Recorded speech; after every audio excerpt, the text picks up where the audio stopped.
Welcome back, everyone, to Just DAO It, the podcast for people starting DAOs. I'm Adam Miller, and I'm your host.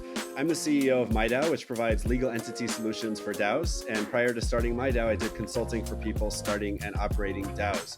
This is the second of two episodes this week, as always. In the prior episode, we covered recent DAO news with our guest, Gino, and now we're going deeper into an interview with him. So, Gino, welcome back to the show. I'll ask you a little bit of a different question for this episode to kick things off for the interview. Would you tell us a little bit about yourself and how you got into Web3 and DAOs in the first place? Totally. Hey, everyone. I have a human sciences background. I studied media studies at the university. And as a product person, because for the last 10 years I've been working in product management for security companies, social media companies, and so on and so forth, I realized that what really passionate me was this idea of, okay, let's build products for people to engage and to coordinate. I worked in identity solutions. Again, I worked in social media. And at some point, I was looking for another challenge, and I was looking super closely what the crypto space, Web3, and the DAO space was doing last year in 2021. Like, it was like the bull market, the NFT summer, the DeFi summer, wherever. And I was like, I know that I have something to give to this community and to these mechanisms of coordination, right? And when I had the opportunity to start working, I'm working at the governance core unit of the Decentraland DAO, right? Decentraland is a virtual world owned by its users, powered by Ethereum. And when I saw the possibilities of giving the users the right and the tools to govern the project that they were using every day, I was like super amazed, and I instantaneously say, yeah, I'm gonna do this. I'm gonna work on this, right? And I started doing product management for the Decentraland DAO. Awesome. So tell us a bit more about Decentraland and the DAO that governs Decentraland. Okay, so first of all, Decentraland is one of the OGs in the space. It's the original white paper is from 2016, 2017. It was funded by one of the legendary ICOs from 2017. So it's been around for quite a few years. The DAO was always in the roadmap of the project, but it wasn't actually started until 2021, mid 2021.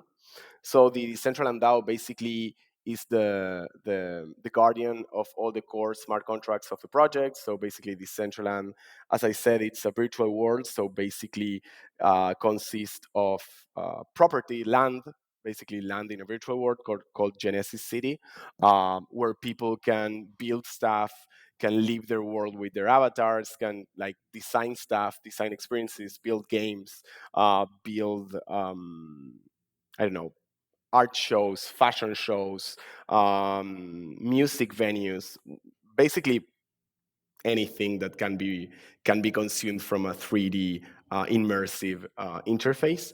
And the DAO basically governs all the smart contracts, a pretty considerable treasury that it's mostly used to fund projects for the community to make the ecosystem grow. Also, some like moderation mechanisms for content and things like that.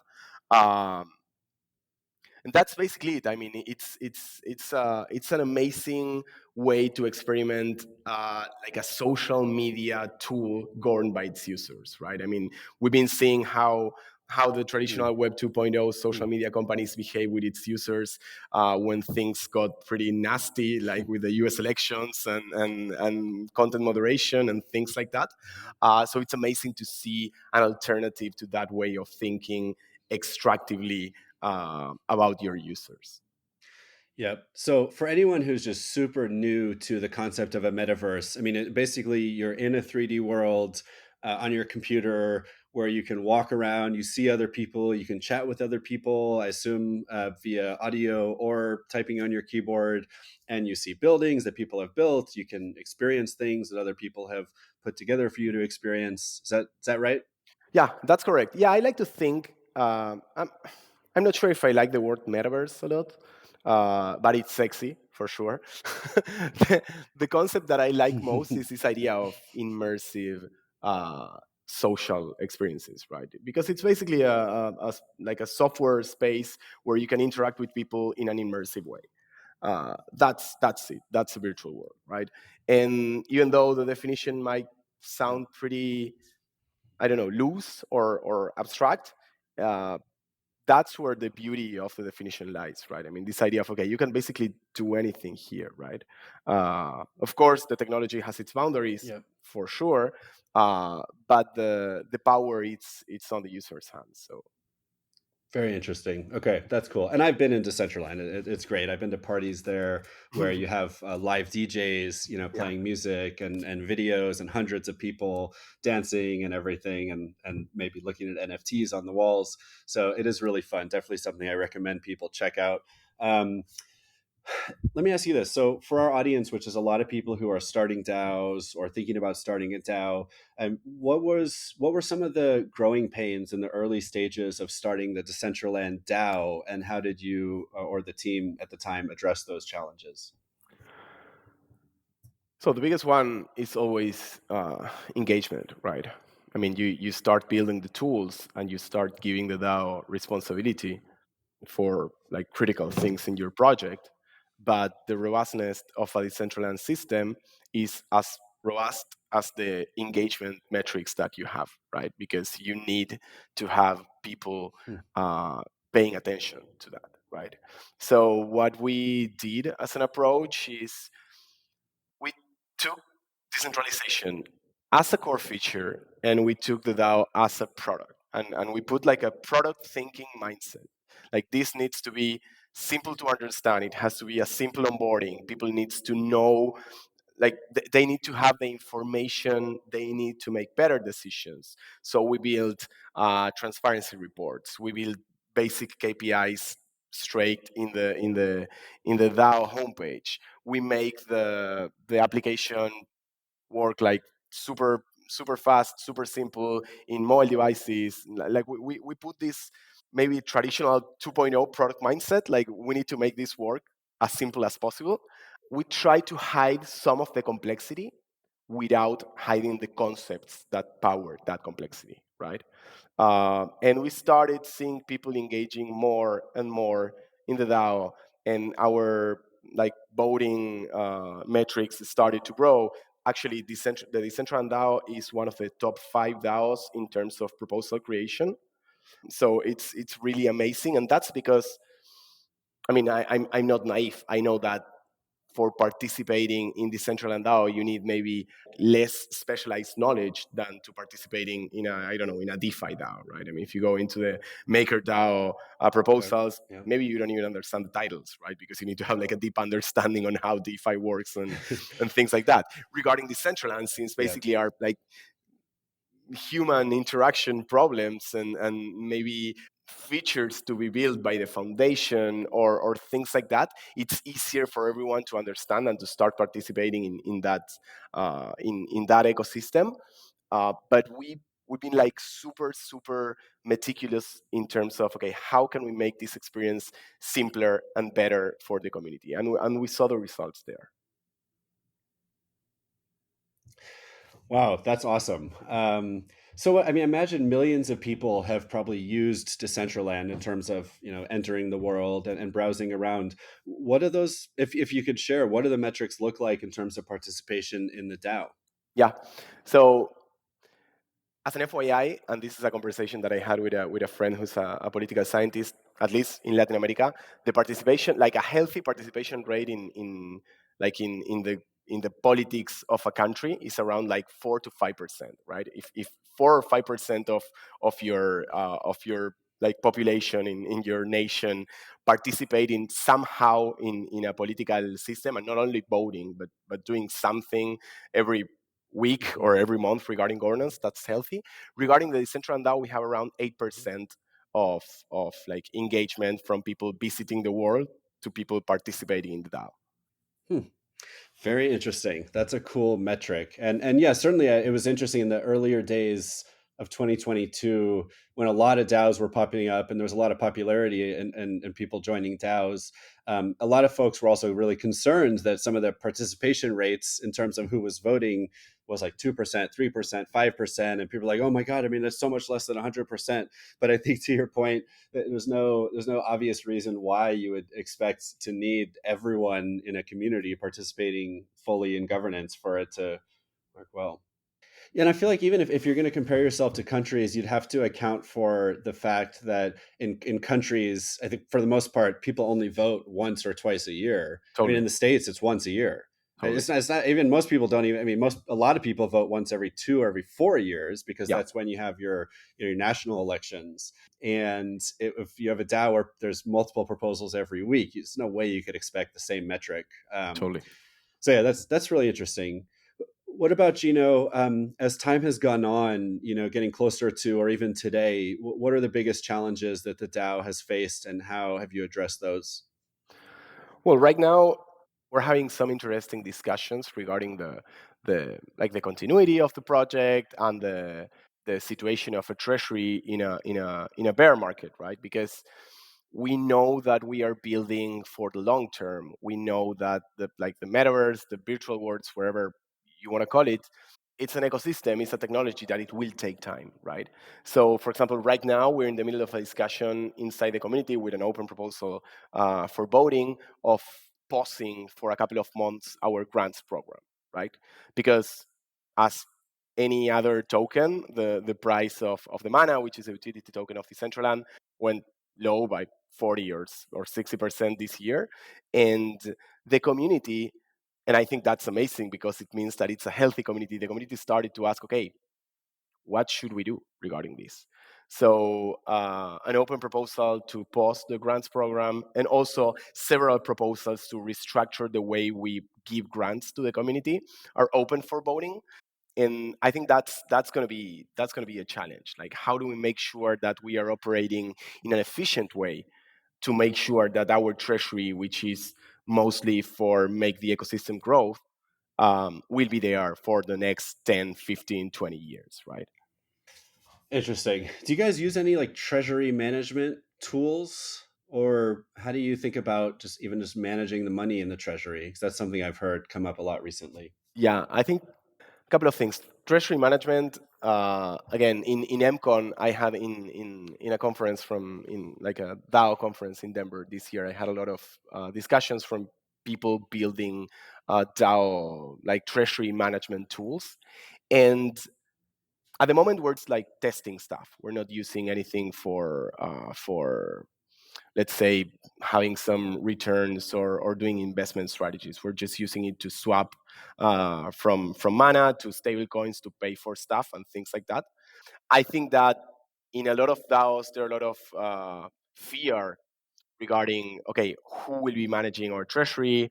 It's going to be an automated tool, it's going to be a team wherever. So at the moment there's nothing too risky in there. We're just using it for like operational purposes.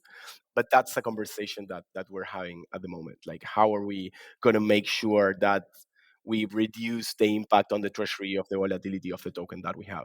And that's also an interesting question for a lot of DAOs, right? This idea of, okay, how much really does your treasury worth, right? Because if you consider all the tokens of your projects that you have in your treasury, that's not a real price, right? Because basically you cannot dump all the tokens to swap it because you're gonna tank the price of the token. So I think those conversations regarding treasuries are gonna get more mature during next year, and we are in this conversation as well. So, if someone came up to you on the street and said, "Hey, I'm starting a DAO. What's the number one piece of advice you have for me?" What would you say? I think we covered that in the previous episode, but first ask you why. I mean, why are you gonna do this? Uh, the second question would be, okay, if you can find a way to start your DAO with an alternative voting mechanism than like token voting, at least try it, right? Don't make that mechanism like the default Hmm. one. If you can start with something different wherever it is, try that, and then if you have to use token voting, do it. But I think we are in a position, especially if you're starting something new, you are in a position where you can experiment with other ways of voting. When you already started your project, it's way harder to change the way people vote. So what's wrong, or why are you recommending against token voting? Is it the one token, one vote waiting, or is it the actual software implications of using No, I tokens would for say voting, it's a or something more else? human, like a human problem, not the technology itself.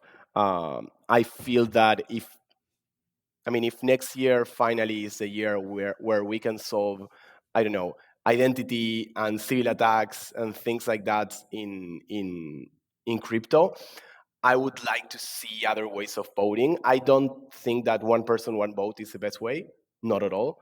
But I feel that something in the middle between one person, one vote and token voting, it's going to be way better and way healthier for the ecosystem. So basically, I feel that, or I think that context in Hmm. the like if you have more context from the project, your vote needs to wait a little bit more, but it doesn't necessarily has to be with the amount of tokens that you hold, right? That could be one strategy to inform the weight of your vote, but that shouldn't be the only one. Do you have a favorite? Like, if you were starting a DAO tomorrow for a local community organization, to build a park, you know, what would this what off the top of your head? I know this is like really hard because It's hard, it's really hard, something you but need to be very thoughtful about. But I would love to see uh, some kind of like activity based waiting for voting, right? And I know it's hard. We discussed this a lot in Decentraland, and of course, you face issues like people farming voting power with bots and things like that. So you need to solve a lot of things. But I would love to link the value that you provided to the project with the weight of your votes. yeah, I think a good starting point, if people want to find resources on the web, is what people call reputation Yeah, based voting, yeah, which you could hand out reputation however you want, but it's similar in the sense that it probably is going to be handed out based on how much someone contributes, whether that's contribution of ideas or Discord participation or building software or just showing up and hanging out. Whatever your community wants to value in terms of participation, then you give out reputation tokens accordingly. So yeah, I think it's a good starting point. Gino, any favorite tools that you guys use or that you're just aware of that people should check out for helping run a DAO? well, we use Snapshot for off-chain voting. I think it's a great product, and I see the team shipping value every week. So that's pretty interesting. We did some tests. We're not using it in the DAO, at least for now. I like Otter Space, which is basically a soulbound token tool that could be connected to a snapshot voting strategy or like other like DAO tooling stuff. That it's similar to Collabland, but maybe like focused on giving tokens with expiration and maybe recognizing your community with those badges and those badges have the ability to impact on other things of your ecosystem. Cool. Awesome. Yeah, Snapshot's a great one. When you say you see the team shipping value every week, do you mean your team using Snapshot, or do you mean the Oh, Snapshot? the snapshot team, we're working closely with them, and they always like respond to Hmm. messages, like fixes stuff, like releases new features for the platform. I know that they're working on a new product and things like that, and it's really nice to see that the product you're using it's backed and it's supported by the core team, right? It makes you feel like reassured Yep. that what you're using it's actually like supported and valuable. Yep. And do you guys use Gnosis Safe for We use treasury Gnosis. management, Yeah, or yeah. We or use Gnosis. for I mean, holding the we treasury? we use Okay, we cool. use a combination of Gnosis and Aragon. But yeah. So I'm curious, what do you guys do to link the snapshot votes to the action that's taken with the Gnosis? Is there like a founding document or any kind of legal agreement that ensures that the safe voters do what the community asks, or is it really up to their judgment to make sure it's the right thing to do? At the moment, we have a trusted human proxy, which is called the DAO committee. That's a team of individuals who have the responsibility to execute on chain the community decisions. Actually, at the moment, there is an open call or an open voting phase for adding more people to the committee. So that's the most efficient way that we found right now. During next year, we want to automate some lower risk things. But for payments and like direct access to the treasury, we have that human proxy, like multi-sig. Cool. I know that's very common. Any favorite DAOs other than Decentraland DAO that people should check out if they're new to the world of DAOs? I mean, if you want to understand how a DAO should operate and the complexities and the challenges, Maker is great, and they have a lot of like blog posts and things to read, and the teams are super responsive. So when I started in the DAO space, I looked super closely to what Maker was doing, so I really like that.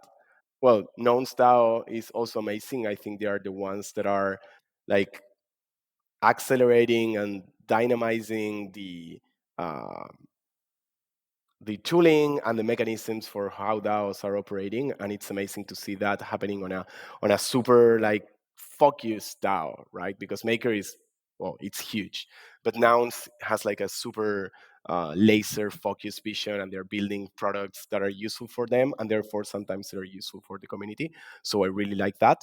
I mean, if you're starting, you need to start with the ones that are doing the right things. Of course, there are a lot of like experimental stuff like tiny DAOs and things like that.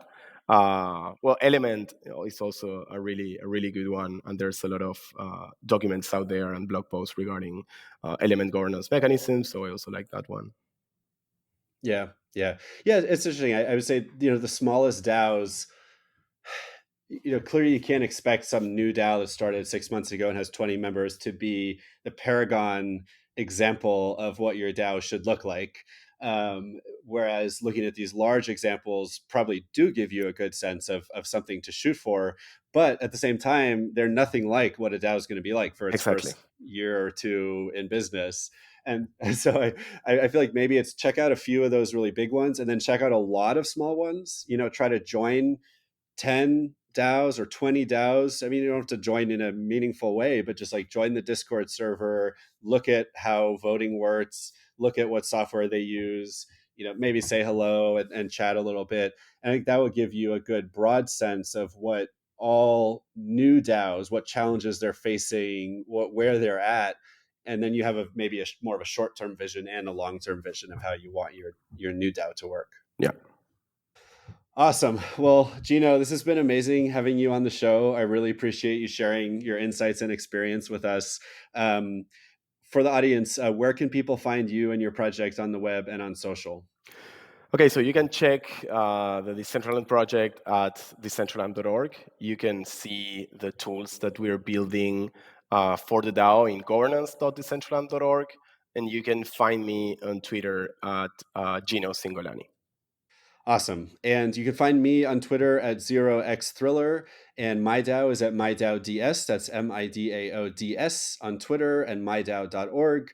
And again, Gino, just thank you so much for joining. It's been a pleasure having you on the show. Thanks so much, Adam. You got it. And for the audience, are you thinking about starting a DAO? Just DAO it.